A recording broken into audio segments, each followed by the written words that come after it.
नमामि अमित ज्ञान रूपम कृपालम अगम बोध दाता सुबुद्धि निधि विशालम क्षमाशील यति धीर गंभीर ज्ञानम धर्म कील दृढ़ थीर समधीर ध्यानम जगत त्राणकारी अघारी उदारम भगत प्राण रूपम दया गुण अपारम नमो सद्गुरुं ज्ञान दाता सुस्वामी नमामि नमामि नमामि नमामि।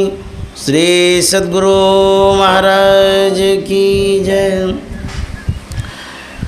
परमाराध्य सद्गुरु महाराज गुरुदेव महर्षि संत सेवी परमहंस जी महाराज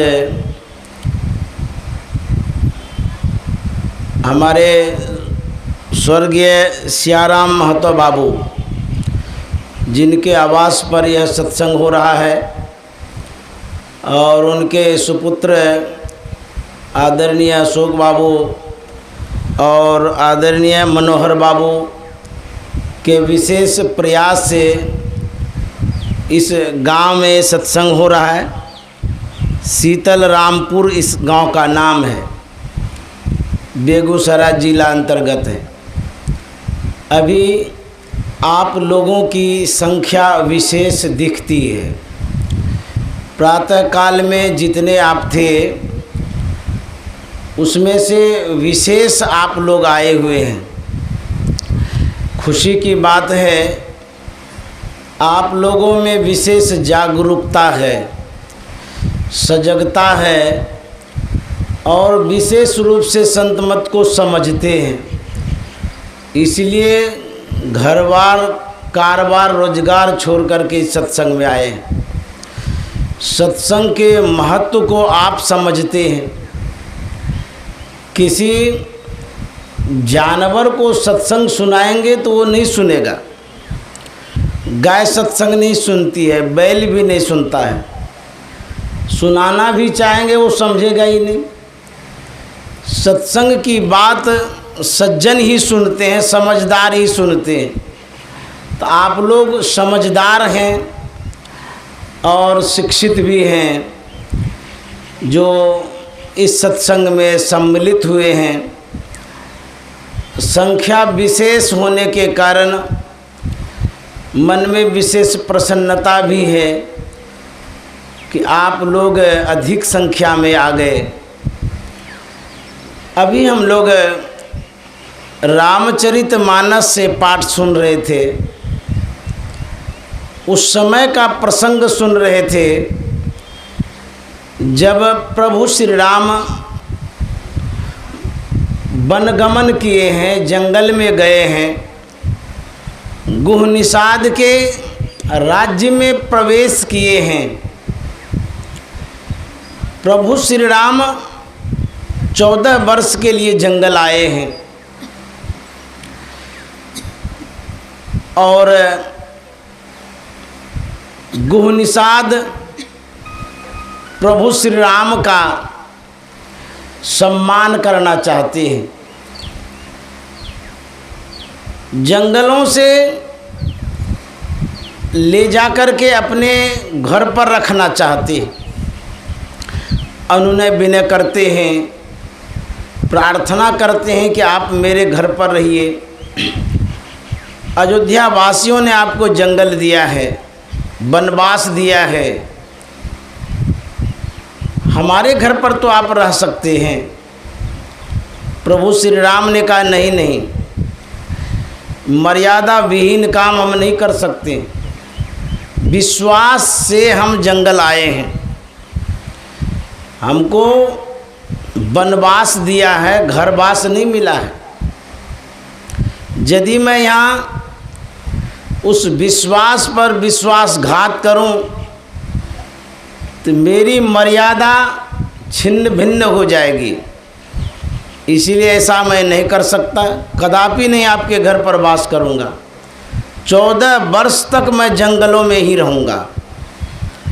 अंततः गुह निषाद भगवान श्री राम के लिए पर्णकुटी तैयार करते हैं। वहीं पर विश्राम के लिए प्रभु श्री राम को कहा जाता है। रात के समय प्रभु श्री राम सीता माता शयन कर रही है, सोए हुए हैं। लक्ष्मण और गुहनिषाद पहरा दे रहा है, क्योंकि जंगल का स्थान है, कोई हिंसक प्राणी ना आ जाए, किसी तरह का अनभल ना हो, क्योंकि उनके राज्य में है और प्रभु श्री राम महान अतिथि हैं। इस ख्याल से भी उनका देखरेख करना लाजमी है। जब दो व्यक्ति एक साथ होते हैं तो कुछ न कुछ बातचीत होती है। गुहनिषाद भगवान श्री राम के उस स्थिति को देख करके बड़े दुखी हो जाते हैं। अपनी मन की व्यथा लक्ष्मण के साथ प्रकट करते हैं। गुहनिषाद ने क्या कहा कि यह जो प्रभु श्री राम दुख भोग रहे हैं, इसका कारण कैकेयी है। ऐसा उनको नहीं करना चाहिए था। अपने बेटे को राजगद्दी दिलाना था तो दिलाती, लेकिन प्रभु श्री राम से क्या विवाद हुआ, क्या झगड़ा हुआ जो इनको जंगल भिजवा दी। आरोपित करता है, दोषारोपण कैकेयी के ऊपर। लेकिन लक्ष्मण क्या जवाब देता है, जबकि प्रभु श्री राम के वो भाई हैं। भाई होकर के भी लक्ष्मण क्या कहता है, काहुन को सुख दुख कर दाता, निज कृत कर्म भोग सुनु भ्राता। हे भाई, कोई किसी को सुख दुख देने वाला नहीं है।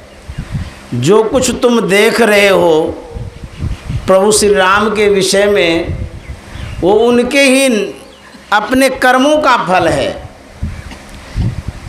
कोई भी भाई ऐसा कहने में संकोच करेगा, लेकिन लक्ष्मण जब बोला, निसंकोच बोला और उसमें लाग लपेट कुछ नहीं। कहता प्रभु श्री राम अपने कर्मों का फल भोग रहे हैं। और बोले कैसे, बोले लखन मधुर मृदुबानी, ज्ञान विराग भगत रस सानी। बोलने की भी कला होती है, सबको बोलने नहीं आता है। बोलता तो सबको ही है, लेकिन कलात्मक ढंग से नहीं बोलता है। लक्ष्मण से सीखना चाहिए कैसे बोला जाता है। गोस्वामी जी कहते हैं लक्ष्मण बोला है मधुर मृदुबानी, उनके शब्दों में मधुरता है, उनकी वाणी में मिठास है। और सिर्फ मधुरता ही नहीं है, मिठास ही नहीं है। कोई चापलूस व्यक्ति बड़ा मधुर बोलता है, ठगने वाला व्यक्ति इतना मुलायम ढंग से बोलेगा कि मन आपका पिघल जाएगा। तो मुलायम से भी बोलना बहुत आदमी जानता है, लेकिन लक्ष्मण जो बोला है उसमें मधुरता भी है, मुलायमता भी है। खासियत क्या है, विशेषता क्या है? कहता ज्ञान विराग भगत रस सानी। उस वाणी में ज्ञान है, वाणी में वैराग्य है और वाणी में भक्ति का समावेश है, भक्ति भी है। तो कोई बोलता है, यदि उसमें ज्ञान है, वैराग्य है, भक्ति है, उनका ही बोलना सार्थक होता है। नहीं तो बोलते सबको ही है, मधुर भी बोलते हैं, तो बोलने सबको नहीं आता है। बोले लखन मधुर मृदुवानी, ज्ञान विराग भगत रस सानी। ज्ञान वैराग्य से युक्त वाणी वो बोले हैं। ये बोलने की कला है और सब कोई नहीं बोल पाते हैं। लक्ष्मण ज्ञानी था, त्यागी था, वैरागी था और प्रभु प्रेमी था, भक्त था वो। इसलिए उनकी वाणी में इस तरह की बात हम पाते हैं। जो जिस तरह का व्यक्ति होता है उसी तरह का बर्ताव करता है। जिसके अंदर में जैसा संस्कार होता है वैसा ही वो व्यवहार करता है। संस्कार स्वभाव के अनुरूप ही व्यक्ति बोलता है, चलता है, करता है। तो लक्ष्मण ज्ञानी था, साधारण नहीं था। तब वो कहता है कोई किसी को सुख दुख देने वाला नहीं है, अपने ही कर्मों के कारण भोग भोगता है। और लक्ष्मण क्या कहता है कि मोह निशा सब सोवनिहारा, देखिए सपन अनेक प्रकारा। व्यक्ति जो कुछ देखता है कहते हैं वो सब स्वप्नवत है। कहेंगे स्वप्न कैसे है? अभी हम लोग जागृत में हैं, देखते हैं तो सब सत्य मालूम पड़ता है। बेटा है आपके सामने में, उसको कहिएगा कि झूठे है? हमारा बेटा झूठ कैसे हो सकता? पत्नी है सामने में, आप कहिएगा कि झूठ है? कि नहीं नहीं ये सब सच है, मेरी पत्नी है, पुत्र है, परिवार है, कुटुंब है, घर है, समाज है, झूठा कैसे हो सकता है? लेकिन संतों के दृष्टि में कहते सब झूठे हैं। एक संत ने कहा कि खाना झूठ, लेना झूठ, देना झूठ, सब झूठे झूठे। तो सत्य क्या है? कहता सत्य एक परमात्मा है। जो कुछ भी हम देख रहे हैं सब झूठे हैं और झूठे में फंसे हुए हैं, बजे हुए हैं। बहुत गूढ़ बात है ये सब। सब झूठ है लेकिन हम सबको साँच मान बैठे हैं। जिस दिन झूठ का बोध हो जाएगा उस दिन वैराग्य हो जाएगा संसार से। जो बोलता है उसे भी बोध नहीं है, जो सुनता है उसे भी बोध नहीं है। बोलने वाले भी बोलते हैं वैराग्य की बात, लेकिन वैराग्य नहीं है। सत्य बात बोलते हैं लेकिन उसमें प्रतिष्ठित नहीं है। तो कहते ये जो देख रहे हैं सब झूठ है, असत्य है, भ्रम है। जब तालाब के किनारे कभी कभार आप देखते हैं सितवा को, तो दूर से कोई देखता है तो उसको भ्रम होता है कि चांदी है। पहले ज़माने के लोग सितवा से कद्दू छिला करते थे, वो इतना मजबूत होता था, उसको सीप भी बोलते हैं। तो उसमें बहुत उजला उजला दिखता है, दूर से जब देखिएगा उसके एक परत को, भ्रम होता है कि वो चांदी है। गोस्वामी जी ने कहा रजत सीप में भास जिमे जथा भानु कर बारी, यद्यपि मृषाती हूँ काल सौ भ्रम न सके कोटारी। कहता तीनों काल में झूठ है, वो चांदी है वो नहीं है, लेकिन मन में भ्रम तो होता है। ये जो भ्रम है यही अज्ञानता है, अबोधता है, नासमझी है। इसी के कारण हम संसार को सत्य मान बैठे हैं और जो सत्य है उससे सुदूर खड़े हैं। सत्य परमात्मा है लेकिन आँख से जो कुछ देखते हैं उसी को हम सत्य मान बैठे। तो बोध कैसे होगा, ज्ञान कैसे होगा?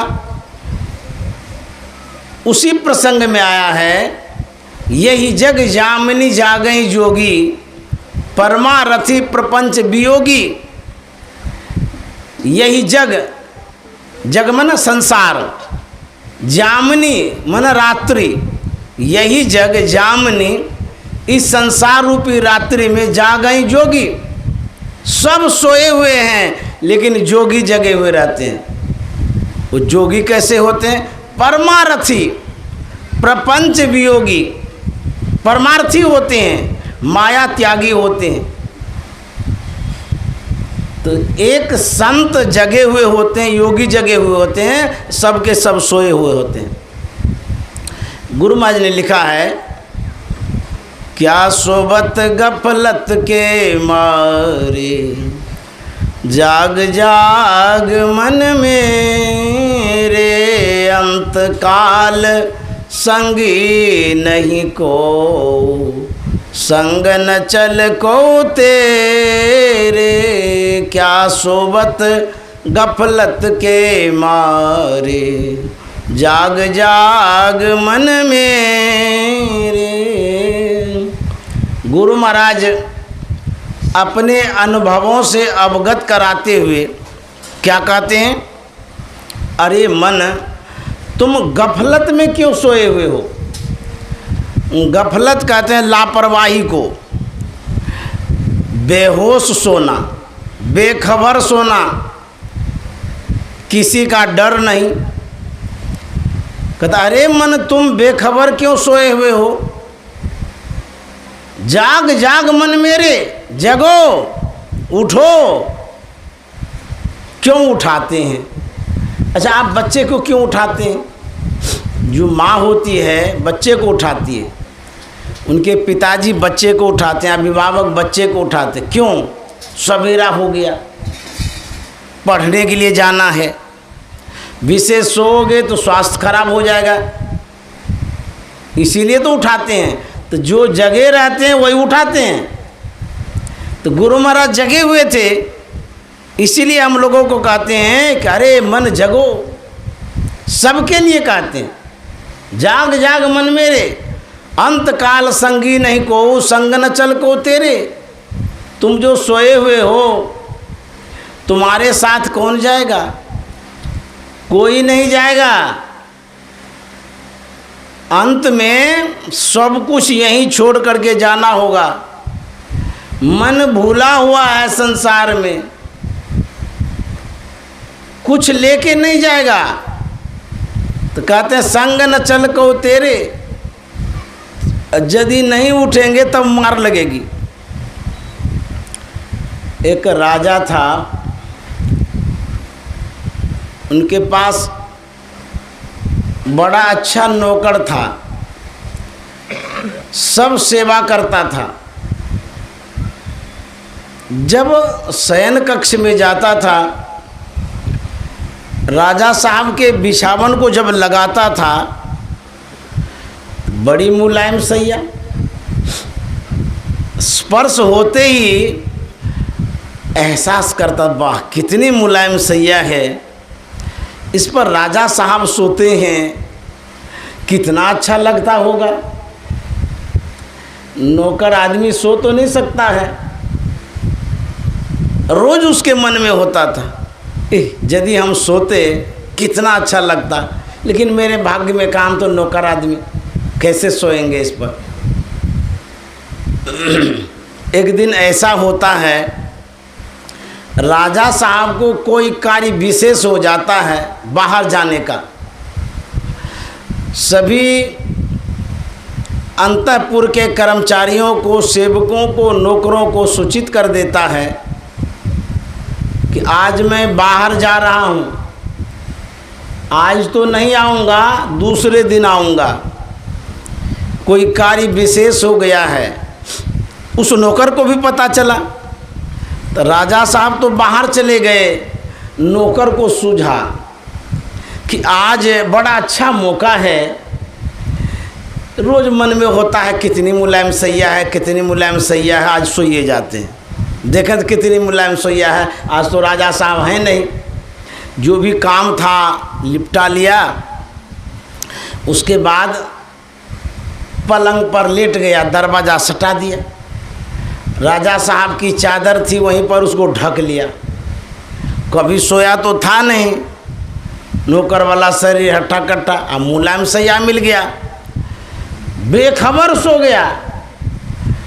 सोया इतना कि शाम हो गई, कोई उठाने वाला तो है नहीं। राजा साहब के शयन कक्ष में कौन जाएंगे, किस लिए जाएंगे? राजा साहब तो बाहर हैं। जानते हैं संजोग ऐसा होता है, जिस काम से राजा साहब बाहर गए थे वो काम उसी दिन हो गया, वो घर लौट आए। जब घर लौट आए तो अपने शयन कक्ष में गए, तो जैसे ही दरवाज़ा हटाते हैं तो देखते हैं कि कोई सोया हुआ है। तो राजा साहब के मन में हुआ, कौन सोएंगे हमारे बिछावन पर? मेरी पत्नी सो गई होगी, रानी। लेकिन शाम हो गई है, अभी तक सोई है, ऐसा तो नहीं सोती थी। आवाज़ देते हैं, अरे हम तो आ गए, तो अभी तक सोई हुई है, उठो। वो कहाँ से उठेंगे? घोड़ा बेच के सो गया। ऐसा सोया कि नींदें नहीं खुल रही, गौड़ी नींद में चला गया था नौकर। राजा साहब सोचते हैं कि रानी को क्या हो गया, उनकी नींद तो बड़ी पतली थी, आज तो उठ ही नहीं रही है। फिर कहता है, अरे उठो ना, हम तो आ गए, अब तू अभी तक सोई हुई है, फिर भी नहीं उठा। राजा साहब को गुस्सा आ गया, गजब कहानी है, सो कौन काम किया है, अभी तक सोई हुई है। मारा धक्का जोर से, जैसे जोर से धक्का मारा, नौकर की नींद खुली, चादर हटाया तो राजा साहब देखते ही तो नौकर, हम सोचे रानी है, नौकर देखता ही तो राजा साहब आ गए, आ गए। राजा साहब को गुस्सा आया, डंडा लिया, पीटना शुरू किया, खूब मारा नौकर को। मारते मारते हाथ दर्द करने लगा। जब पीटना छोड़ दिया तब नौकर कहता है कि राजन, हम तो कुछ देर के लिए इस बिछावन पर सोए, तब तो इतनी मार लगी, और जो बरसों से सोते आ रहा है उसको कितनी मार लगेगी। गुरु महाराज ने कहा है, क्या सोवत गफलत के मारे, जाग जाग मन मेरे, अंत काल संगी नहीं को, संग न चल को तेरे, अंत काल संगी नहीं को, संग न चल को तेरे, क्या सोवत गफलत के मारे, जाग जाग मन मेरे। हम लोग भी नहीं उठेंगे तो जमराज का डंडा लगेगा। खाए खुराका, पहन पोषाका, जमका बकरा पलता है, जम बद जाती तोड़े छाती, उनसे क्यों नहीं डरता है। उठना चाहिए। कोई भी कहेगा बाबा आप कहते हैं उठने के लिए, हम लोग क्या सोए ही रहते हैं? रोज तो समय पर उठ ही जाते हैं। समय जो होता है उठने का, उठते तो हैं। हाँ, कोई कोई सोए हुए होंगे, सोते रहे होंगे 8 बजे तक, 9 बजे का, 10 बजे तक, कुछ कारण भी हुआ होगा उनका सोने का, लेकिन हम तो नहीं सोते हैं, उठ तो जाते हैं समय पर। फिर भी क्यों उठने के लिए कहते हैं? आप और हम जो उठते हैं सही में उठते नहीं हैं, शरीर को उठाते हैं, मन को सोए छोड़ देते हैं। आप शरीर से रोज उठते हैं, मन को उठाते ही नहीं हैं, मन तो सोया रह जाता है। मन को उठाने के लिए कहा गया है। शरीर को जो उठाते हैं इससे आपकी अज्ञानता दूर नहीं होगी। शरीर से तो गाय भी उठती है, भैंस भी उठती है, घोड़ा भी, गधा भी उठते ही रहता है। मन से वो लोग नहीं उठ सकता है। मन से मानव उठेगा।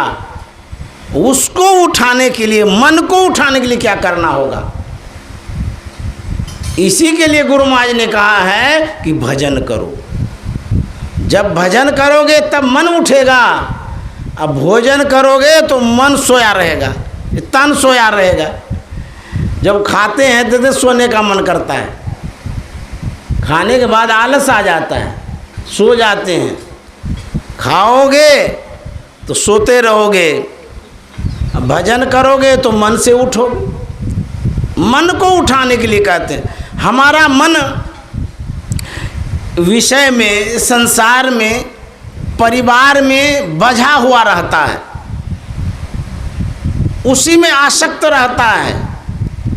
तो गुरु महाराज कहते हैं, यह धन धाम कुटुंब कबीला सब स्वार्थ के चेरे। यह धन धाम कुटुंब कबीला सब स्वार्थ के चेरे। अपने अपने सुख के साथी, अपने अपने सुख के साथी। हेरन को सुख तेरे, जाग जाग मन मेरे। क्या सोवत गफलत के मारे, जाग जाग मन मेरे। कहते सब अपने अपने सुख के साथी, आपके सुख को कोई नहीं हेरे। ये बड़ा विचित्र बात है। जानते हैं आपसे जो मतलब कोई रखा है कुछ पाने के लिए, जब लग पैसा गांठ यार संगे संग डोले। पैसा रहे ना गांठ यार मुखते नहीं बोले। पैसा रहता है ना तो खूब मान सम्मान करेगा, खूब बोलेगा, और जब पैसा नहीं रहेगा तो आपके सामने नहीं आएगा। कहते हो उसके पास क्या है जो जाएंगे। इस संसार पैसा का यार है।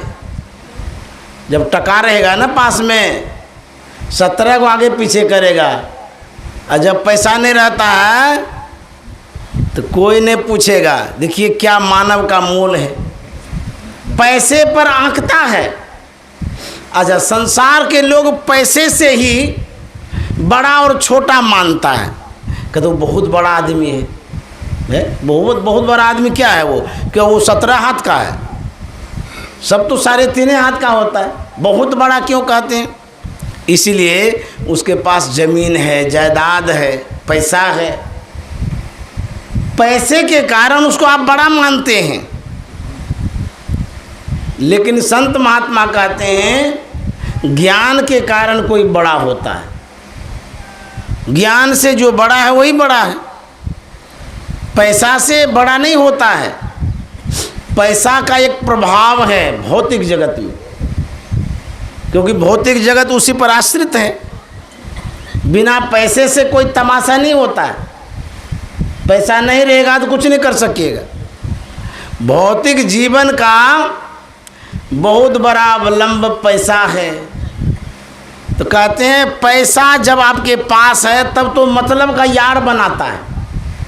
अब पैसा जब नहीं रहता है ना तो छोड़ देता है पीछा।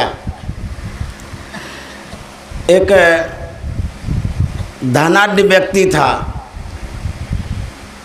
बहुत जगह जमीन उनके पास, उनके नाम से कागजात में भी था। 3 लड़का था उसको। देखिए संसार में क्या होता है वही बतला रहे हैं, ध्यान से सुनिए। घटना घटती है संसार में, झूठे कहानी नहीं बनाई जाती है, कहीं न कहीं घटी है। आप लोगों से दूर घटी होगी, सुन लीजिए, कहीं हो सकता है कि आपके गांव में भी ऐसा घटा हो, तो मिलानी हो जाएगा। 3 लड़का था, 3 बहुएं आ गई, ज्वाइंट फैमिली, सब साथ में रहते थे। संयोग से बूढ़ा बीमार हो गया। बीमार होने से मानसिक स्थिति डगमगाने लगती है, बुद्धि काम नहीं करती है, मन भी कमज़ोर हो जाता है, बुद्धि भी कमज़ोर हो जाती है। वह बूढ़ा सोचने लगा,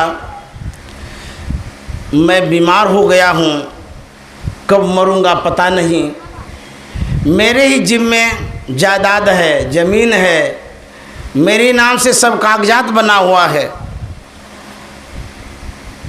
यदि मैं तीनों बेटा को बांट करके नहीं देता हूँ, हो सकता है मरने के बाद विवाद करेगा, सब लड़ेगा झगड़ेगा, कोई कहेगा इतना लेंगे, कोई कहेगा उतना लेंगे।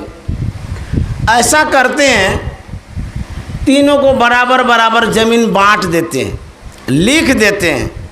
अब हम क्या करेंगे, हम तो मरिए जाएंगे, और हमारा ही तो बेटा है, तीनों खिलाएगा पिलाएगा रखेगा। बीमार हो गए, कब मरेंगे नहीं मरेंगे कोई ठिकाना है। सद्भावना के कारण वह बुजुर्ग अपने बेटे बहुओं को अपने करीब में बुलाता है, बेटा से अपनी भावनाओं को रखता है, कहता है कि बेटा ऐसे ऐसे मेरे मन में हो रहा है। अब धन किसको नहीं चाहिए। हाँ पिताजी ठीक है सोचते हैं, आप जिंदगी जी लिख दीजिए बड़ा अच्छा रहेगा, हम लोग तो ये न खिलाने पिलाने वाले। तो बोले पेपर लाओ, पेपर लाया, बनाया गया। उसके बाद तीनों बेटा को समान रूप से सब चीज़ दे दिया।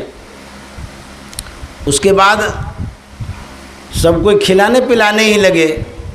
संजोग ऐसा हुआ कि कुछ दिन में बूढ़ा टनाटन हो गया, ठीक हो गया। तो ठीक जो हो गया, अब बहू को बेटा को माथा ठनक गया कि अरे राम ये क्या हो गया। हम लोग तो सोच रहे थे कि कुछ दिन के मेहमान हैं, लेकिन ये तो ठीक हो गए, तो हम ही अकेले कितना खिलाएंगे। सबको बराबर बराबर बांट के दिए हैं, तो सबके पास जाना चाहिए बूढ़े को खाने के लिए। पत्नी से विचार किया तो वो बहू जो थी उसने भी यही कहा कि हाँ हम ही लोग कितना खिलाएंगे, बूढ़ा तो ठीक हो गया। हम लोग सोच रहे थे कि मर जाएंगे, कुछ दिन तक खिला लेते हैं, ये तो ठीक हो गए। जानते हैं जब कोई मरने लगता है, समाज में ऐसा हम भी देखें, रसगुल्ला लेके आता है, बड़ा बेवकूफ़ आदमी है। जिंदा में उसको पानी भी नहीं देता है, मरने के समय रसगुल्ला खिलाता है। किस लिए? दिखाने के लिए। हाँ, दिखाने के लिए कि देखिए रसगुल्ला खिला रहा है, इसलिए खिला रहा है कि कम खिलाना पड़ेगा ना, तो मर ही जाएंगे। और यदि वही बूढ़ा बहुत दिन जिंदा रहे तो कहेंगे रसगुल्ला देगा, सतवा भी नहीं देता है। बड़ा मुश्किल वाला बात। ये संसार का नियम है, बताते हैं। जब बीमार होता है ना, देखता है कि अब मर जाएगा, तो मानने लगता है। क्यों मानता है? इसलिए मानता है कि अब तो मर ही जाएगा। देखिए कैसा संसार, उसके भीतर में बात है, भले नहीं बोलता है। खिलाना पिलाना मानना शुरू कर देगा, और जब देखेगा बहुत अच्छा है, मुँह नहीं दिखाएगा, पीछे भाग जाएगा।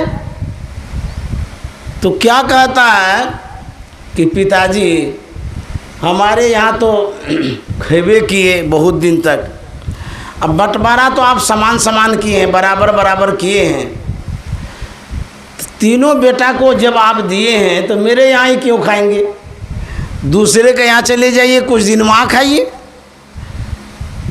क्योंकि परिवार में बनाना पड़ता है, ढेर बाल बच्चा है। देखिए जिसने सब कुछ दिया उसके लिए भारी पड़ गया।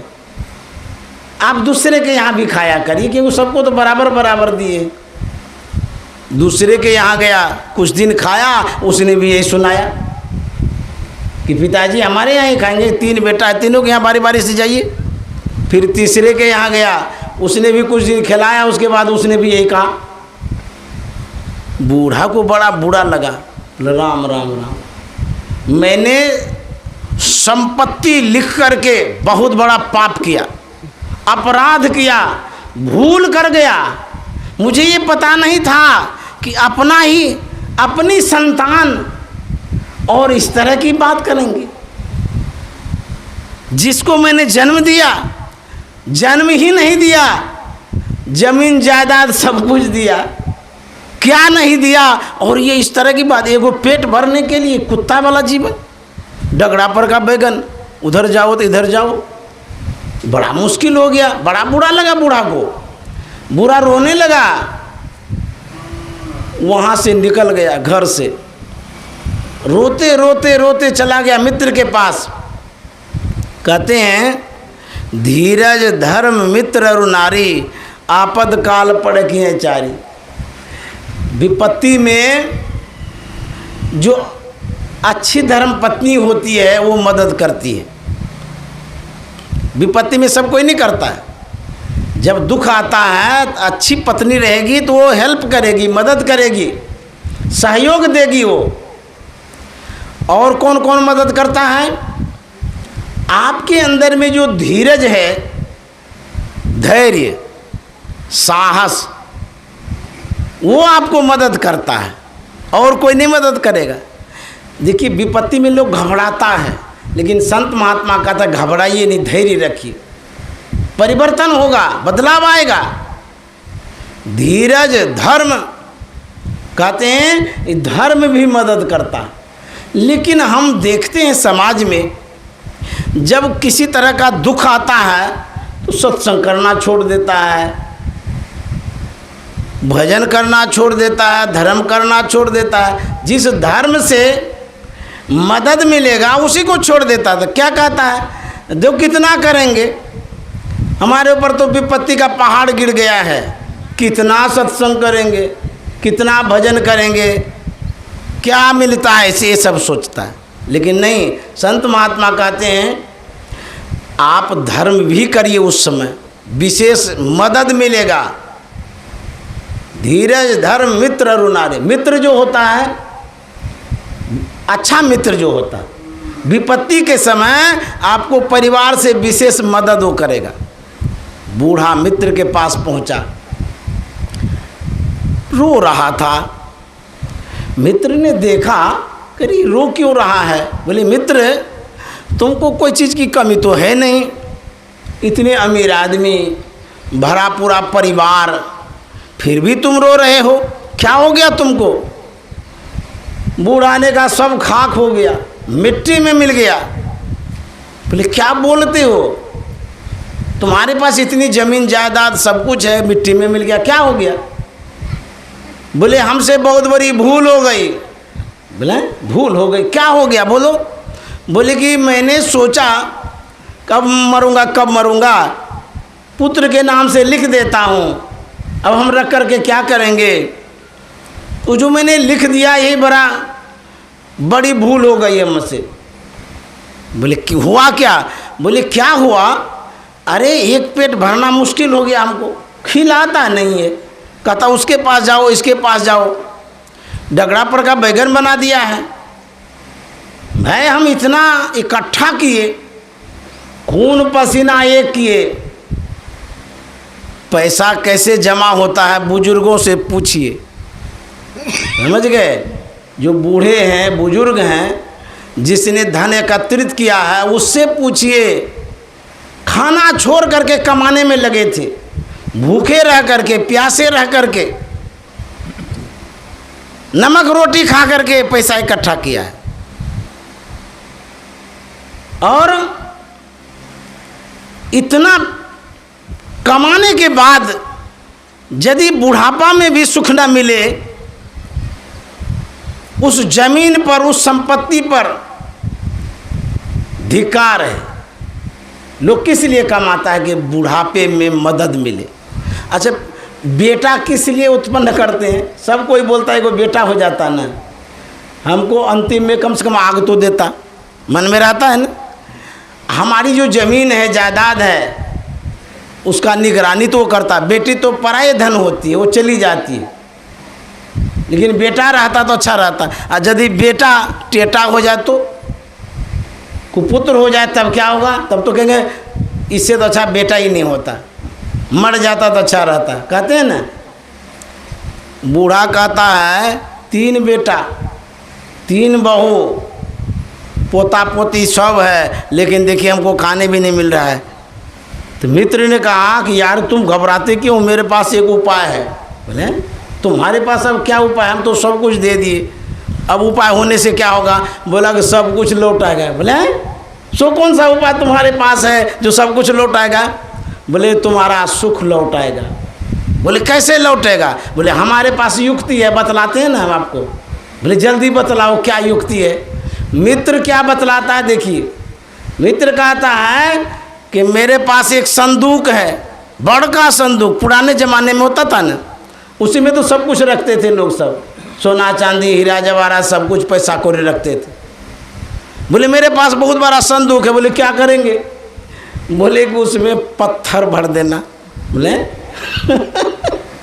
पत्थर भर देंगे। फिर बोले कि उसको बैलगाड़ी पर लाद के जाओ, मोटका ताला लगा देना, बंद रखना।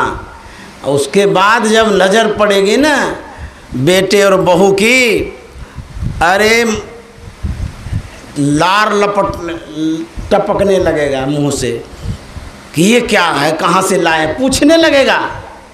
और देखना तुम्हारा सुख कैसे लौटता है। तुम देना नहीं चाबी, अपने ही पास रखना।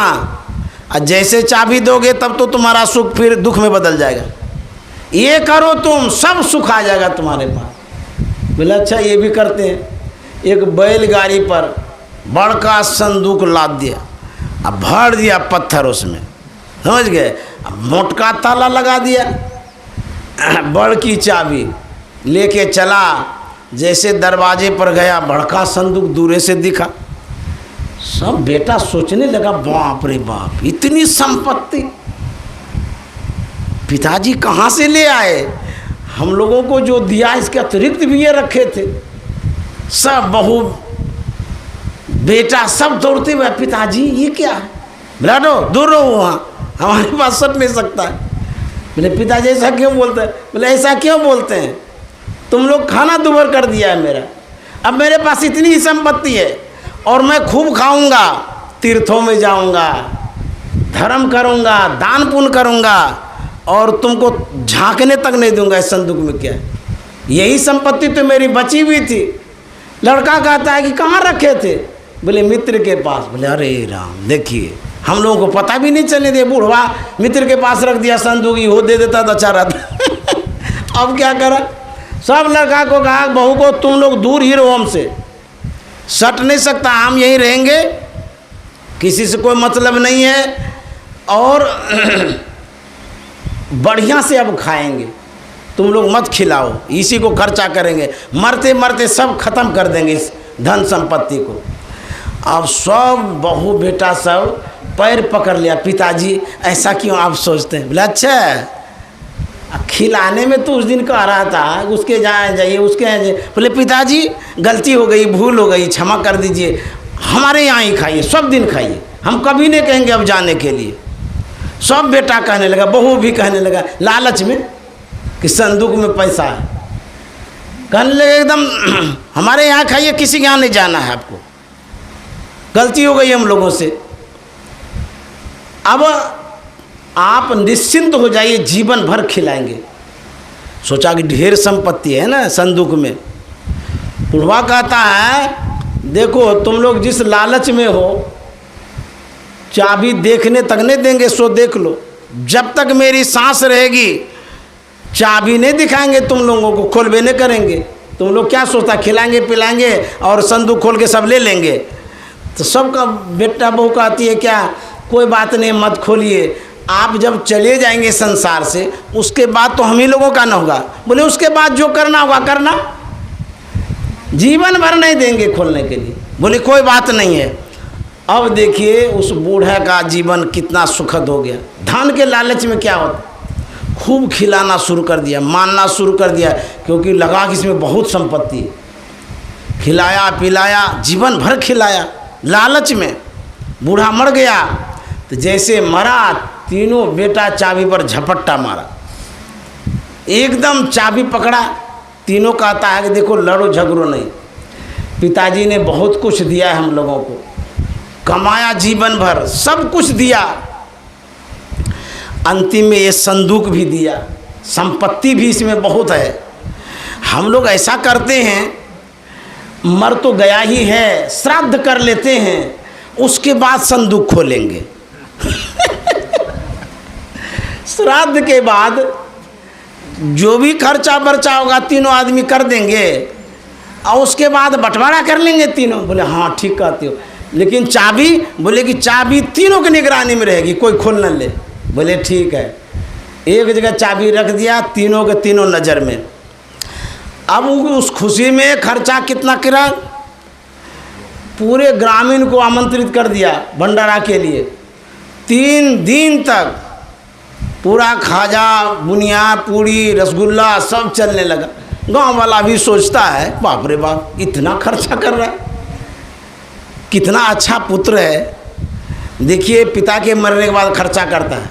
अब बहुत पुत्र दिखाता है, पहले तो नहीं खिलाया पिलाया, मरने के बाद क्यों खिला रहा है, उस संदूक से पैसा निकालेगा। खूब भंडारा किया, नाम भी बहुत हुआ। जब सब कार्यक्रम संपन्न हो गया, उसके बाद तीनों बेटा और बहू संदूक खोलने के लिए आया। तो मोटका ताला लगा हुआ था, बड़की चाबी। अब खोला, जैसे ही खोला, ऊपर उठाया ढक्कन, तीनों झांका।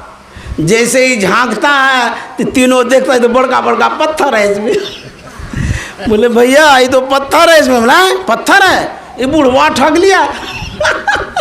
हम तो सोच रहे थे कि संपत्ति तो पूरे भरा हुआ पत्थर है। बोले हाँ। तीनों पत्थर उठा उठा के माथा पर मारा, वहीं मर गया। ये होता है संसार में, समझ गए।